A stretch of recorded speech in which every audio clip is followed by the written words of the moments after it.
Bonjour, dans cette vidéo, nous allons voir comment installer OPNsense.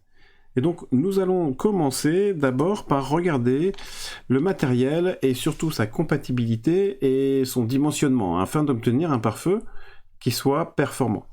Puis, nous allons voir comment télécharger une image d'OPNsense, ou récupérer une image, et surtout quel type d'image choisir, parce que nous allons voir qu'il en existe plusieurs, en fonction du matériel et des besoins que l'on peut avoir.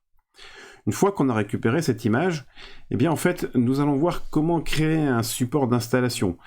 Et la première étape, bien sûr, ça va être de vérifier l'intégrité de l'image, être certain qu'on est bien avec une bonne image d'OPNsense, que celle-ci n'a pas été modifiée. Et puis nous verrons comment créer ce support à la fois sous Linux, mais également sous Windows. Une fois qu'on aura notre support d'installation, qui pourra être bien sûr sur un CD et également sur une clé USB bootable, eh bien nous aborderons donc l'installation d'OPNsense. Nous verrons plusieurs types d'installations. Le premier à partir d'un écran VGA, en utilisant un écran d'ordinateur, et la deuxième c'est en se connectant à l'aide du port série, parce qu'il peut arriver qu'on installe un firewall, bien sûr, sur un système sans carte graphique. Une fois que l'installation d'OPNsense sera terminée, eh bien, nous verrons la configuration par défaut d'OPNsense, et puis nous regarderons les premiers paramétrages que l'on peut faire après une installation, sachant que la première étape, eh bien, elle consiste déjà à faire une mise à jour du pare-feu, afin d'être certain d'avoir une version qui soit parfaitement à jour. Alors, en ce qui concerne la compatibilité du matériel, il y a plusieurs choses à savoir. La première, c'est que depuis 2020, janvier 2020, à la version donc 20.1, eh bien, OPNsense est opérationnel uniquement sur une architecture AMD 64. Ça, c'est la première chose qu'il faut savoir. Ensuite, eh bien, la base d'OPNsense, c'est FreeBSD. Et ça veut dire qu'en fait, l'ensemble des pilotes de FreeBSD sont inclus dans le noyau d'OPNsense. Donc, pour la compatibilité matérielle, c'est relativement simple. À partir du moment où votre matériel est compatible FreeBSD, eh bien, il sera compatible OPNsense. Et pour le savoir, eh bien, il suffit d'aller sur le site de FreeBSD pour regarder la liste du matériel qui est compatible avec FreeBSD et donc avec OPNsense. Donc ça, c'est pour la compatibilité. En ce qui concerne donc le dimensionnement, eh bien, il faut savoir qu'on va regarder plusieurs choses pour le dimensionnement. Il y a le processeur qui va qu'il faut prendre en compte. Il y a la mémoire vive, le stockage. Quel est le type de stockage qu'on va utiliser? Est-ce que c'est un disque dur classique? Est-ce que c'est un disque dur SSD? Ou est-ce que c'est une carte SD? Ou même une carte compact flash? Puis ensuite, la quantité et la qualité des interfaces réseau.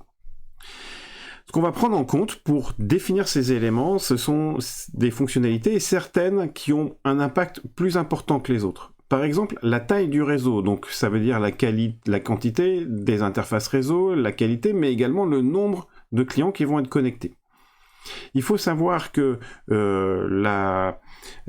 une connexion va consommer environ 1 kilo-octet en mémoire vive. Donc si vous avez mis 1 million de connexions concurrentes, eh bien vous allez avoir besoin d'un minimum de 1 giga de RAM uniquement pour enregistrer ces connexions dans la table d'état.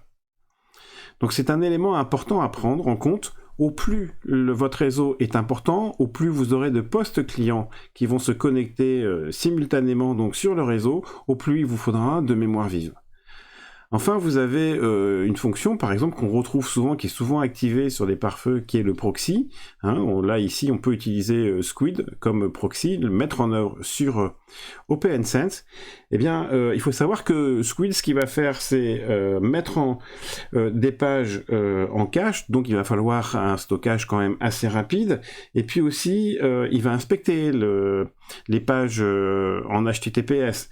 Donc ça va nécessiter à la fois de la ressource en termes de CPU, donc de processeur, il faudra un processeur relativement puissant, et puis également de la mémoire vive. Et enfin, un disque dur sur lequel les temps d'accès soient rapides. De la même façon, si on utilise un portail captif, eh bien, lui va nécessiter également des temps d'accès pour les connexions, pour autoriser l'accès au réseau, etc. Donc là, on va encore avoir besoin de rapidité en termes de lecture de disque dur, en termes de processeur, hein, et de la même façon, si vous mettez en place des connexions VPN. Là, on fera appel éventuellement à un processeur qui propose un jeu d'instructions supplémentaire pour le chiffrement et le déchiffrement. Donc voilà, il faut prendre en compte à la fois la taille du réseau, mais également l'ensemble des fonctionnalités que l'on va mettre en œuvre. Alors, pour savoir un petit peu et avoir une idée de ce qu'il faut faire et de ce qu'il faut mettre en œuvre, eh bien, dans la documentation d'OPNsense, on a une aide qui est assez intéressante et que je vous présente ici. Il y a 3 besoins et on a donc 3 configurations matérielles pour chacun de ces besoins. Alors, la première chose, si on a eu besoin d'une bande passante qui se situe entre 100 et 150 mégabits par seconde, qu'on aura des fonctionnalités réduite, c'est-à-dire qu'on évitera de mettre en œuvre par exemple un proxy, un portail captif, un VPN, un IDS ou un IPS, hein, tout ce qui est détection ou protection d'intrusion, et qu'on a un nombre d'utilisateurs relativement faible, entre 10 et 30, et bien là on peut se contenter d'une configuration assez simple avec un processeur dual-core à 1 GHz, une mémoire vive de 2 Go, éventuellement 4 Go si on fait une installation sur carte SD ou compact flash. Alors la raison, elle est qu'il faut un peu plus de mémoire, c'est que simplement on va avoir 2 partitions, la partition /var et /tmp qui sont des partitions où on écrit beaucoup, qui vont en fait être en mémoire. Donc il faut réserver un peu d'espace mémoire vive pour ces 2 partitions qui ne sont pas sur le disque dur, parce qu'on évite d'écrire, puisque les cartes SD ou Compact Flash sont des cartes où le nombre de lecture-écriture est limité. Donc on évite d'écrire, en fait, quand c'est possible, sur ces cartes. Et puis enfin, un disque dur, il faut juste aux alentours de 4 Go et c'est suffisant. Hein, donc pour une bande passante de 10 à 150 mégabits par seconde, avec des fonctionnalités qui sont bien sûr réduites.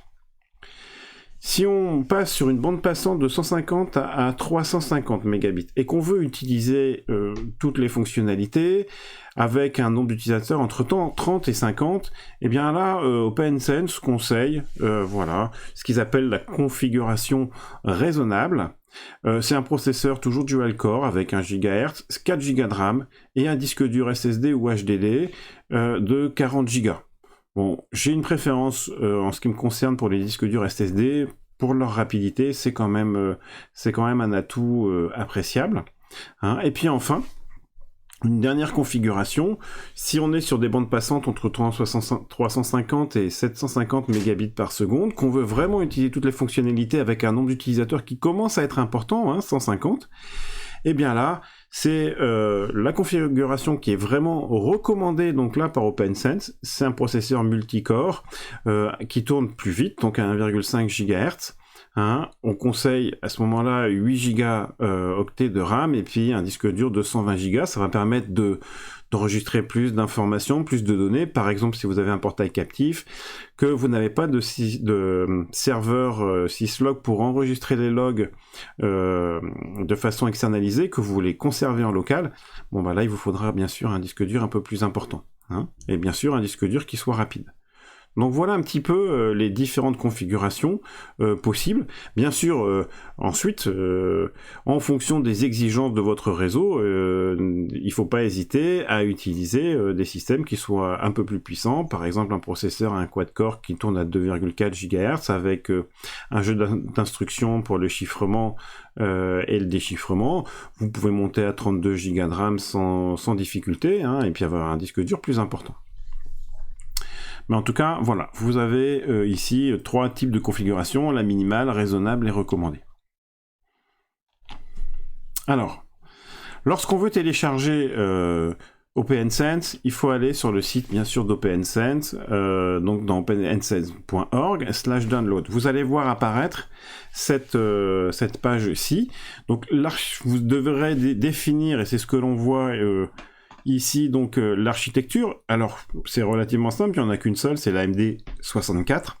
Puis ensuite, vous allez sélectionner le type d'image. Alors le type d'image, eh bien il en existe plusieurs. Les deux premières, ce sont des images, donc vous avez les types DVD et VGA. Ce sont en fait les mêmes images, le même type d'OPNSense. Par contre, d'un côté, c'est pour graver sur un DVD, hein, donc l'image bien sûr qui s'appelle DVD, et puis la VGA, ce sera pour créer une clé USB qui va être bootable. Et des deux côtés, pour l'installation, vous aurez besoin donc d'une carte graphique VGA pour pouvoir afficher et bien en fait le déroulement de l'installation et éventuellement pouvoir intervenir et répondre donc aux questions qui vous sont posées. Mais il arrive qu'on n'a pas forcément une machine avec une carte graphique. Donc dans ces cas-là, vous allez, comme c'est le cas ici, hein, vous voyez que sur le matériel qui est là, alors ce sont des cartes de PC Engine, vous avez donc 3 ports réseau, 2 ports USB, et puis vous avez qu'un port série. Il n'y a pas de carte graphique sur ce type de système. Et bien pour ça, vous allez pouvoir télécharger le type d'image donc sériale qui va vous permettre de créer une image sur clé USB et vous aurez accès via à la console donc pour l'installation via soit le port série, éventuellement en VGA, mais on n'aura pas toutes les informations. Donc c'est prioritairement à utiliser avec le port série. Ensuite, le dernier type d'image, là c'est vraiment pour des solutions très légères. En fait, c'est l'installation de type nano. Donc là, vous allez pouvoir télécharger une image que vous pourrez installer sur une clé USB, une carte SD ou compact flash. Vous aurez accès à la fois via le port série, mais également avec un port VGA. Et cette installation-là, elle est particulière, puisqu'en fait, vous voyez le répertoire var et /TMP. Donc, eh bien, ces deux répertoires sont montés en mémoire vive. Hein. Donc, ça ne veut pas dire qu'on ne pourra pas faire les répertoires var et TMP en mémoire vive avec les autres types d'images, mais il faudrait le paramétrer, alors que là, cet élément-là est paramétré donc par défaut. Bien, maintenant nous allons donc voir comment créer le support d'installation. Donc tout d'abord, je vous rappelle, on a téléchargé donc une image. Alors cette image, si vous regardez bien ici le nom, donc c'est OPNSense. Ensuite, on va avoir le numéro donc de la version majeure, donc c'est par exemple 22.1 hein, pour janvier 2021. Le numéro de la version de la release de la version majeure, le type. Par exemple VGA ou DVD ou Nano, l'architecture, donc là pour le moment ce sera toujours IMG AMD64.img et puis ensuite ou ISO hein, si c'est DVD et puis bien sûr l'extension pour la compression. En même temps qu'on a téléchargé l'image, on récupère ce qu'on appelle la somme de contrôle et donc ça va être utilisé pour vérifier l'intégrité en fait du fichier qu'on aura téléchargé. Alors je vous mets ici plusieurs commandes donc pour pouvoir vérifier l'intégrité. Donc sous Linux comme sous macOS, on lance la commande chassoum-a 256 et puis ensuite on a le fichier qu'on a téléchargé. Sous Windows, c'est certutil-hfile, OPNSense, le nom du fichier, etc. qu'on a téléchargé, et on termine par SHA 256. Hein, donc voilà, là vous avez trois commandes pour pouvoir vérifier l'intégrité. Le résultat de ces commandes doit être en fait la somme de contrôle que vous aurez récupérée au niveau du téléchargement de votre fichier. Enfin, on va donc décompresser l'image. Donc là, vous avez plusieurs possibilités. Avec Linux, vous pouvez utiliser la commande bzip2. Avec Windows, je vous invite à télécharger 7zip, hein, qui est téléchargeable donc à l'adresse que je vous indique là. Et vous allez pouvoir décompresser le fichier pour récupérer un fichier IMG ou un fichier ISO. Enfin, la dernière étape, eh bien, elle consiste à créer soit le DVD, soit une clé bootable. Alors, pour graver une image d'OPNSense sur un DVD, vous faites un clic droit sur votre fichier .iso et puis vous demandez pour graver vers le DVD. Hein. Donc ça, que ce soit sous Windows ou sous Linux, c'est la même chose. Par contre, pour créer une clé USB bootable, sous Linux, mais sous Mac, c'est la même commande, hein, c'est la commande DD que je vous conseille d'utiliser, donc DD, input file if, c'est pour input file, vous mettez donc le fichier que vous allez mettre sur la clé USB, output file, ce sera en fait, là vous dirigez vers la clé USB. Donc pour savoir, donc c'est /dev/sd, le X ici en fait, il faudra le récupérer, celui qui correspond à votre clé USB, donc ça peut être un SDA, SDB, SDC. Attention, cette commande elle est dangereuse parce que vous pouvez éventuellement, si vous vous trompez, mais aller écrire sur votre disque, le disque de votre ordinateur. Donc attention de ne pas vous louper là-dessus, mais je l'expliquerai dans la vidéo sur la pratique. Hein. Donc ensuite, la taille du bloc size, vous pouvez faire un 16K. Status égale progress, ça va vous permettre de voir la progression de la commande. Et puis E5, c'est-à-dire une fois que si la commande se termine sans erreur, à ce moment-là, on va vérifier, on va bien synchroniser la clé USB pour être sûr que tout se termine correctement.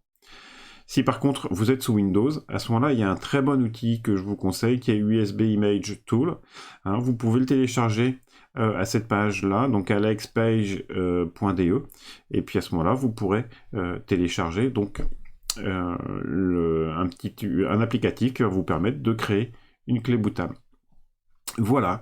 Bien écoutez, je pense que j'ai terminé et je vous propose donc maintenant de passer à la pratique. À très bientôt. Au revoir.